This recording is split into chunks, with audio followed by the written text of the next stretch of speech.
Nak, kabalo man ko nga porsigido kayo ka eskwela. Pero pasensya kayo na kinahanglan sa gyud ka nga muundang karon. Pero magatay na lang sa eskwela. Kabalo ka nak sa atong sitwasyon karon, lisod na jud kayo kumukap mo pa eskwela ninyo. Sige ma, mangita ko pamaagi.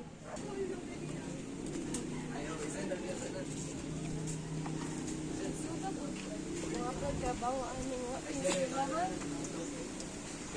Day, saan ka day? Mangita ko ba, sir? Di ba kaskuila pa ka? Di ba grade 10 pa ka ito? Wala, sorry, sorry, mama. Huwag ka na problema ka ron. Maparta ba? Oo. Kabalo ko asa na eh. Ito kay Kwan. Turang ba? Turas Kwan.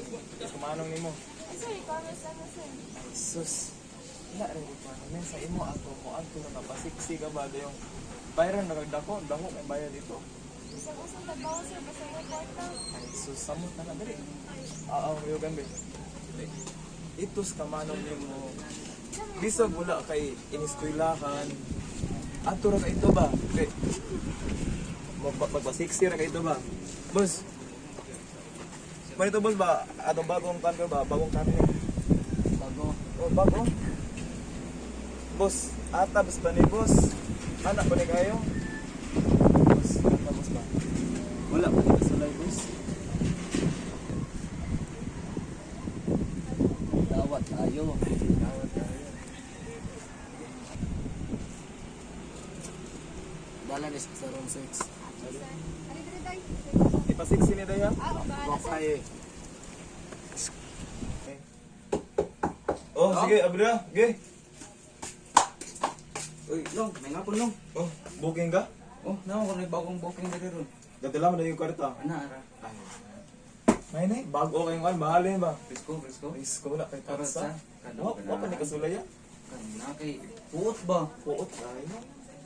Na, dali, sulod. Daan. Daan oh. Call, bisa na, call. Ilang daan. Call! Call! Sorry, call! Ayun, nagtingog! Papa!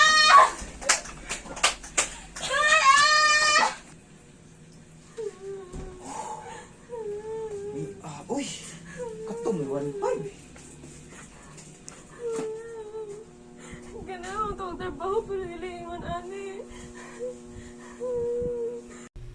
Ang prostitusyon usa ka dakong problema nagibati sa atong mga kapwa Pilipino.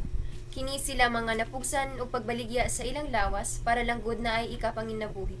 Pero dili gud ni siya maayo na trabaho alang sa tanan, apan importante nga hinumduman nga ang mga tawo nga nalambigit sa prostitusyon, ilabi na katong napugos sa pagbuhat niini, mga biktima sa mga kahimtang nga wala nila mapili. Ang pagsuporta kanila nagpasabot sa paghatag og tabang ug mga oportunidad aron makalikay sila sa pagpangabuso ug makabot ng usa ka mas maayong kinabuhi. Stop forced prostitution and fight for your rights. Change start with you.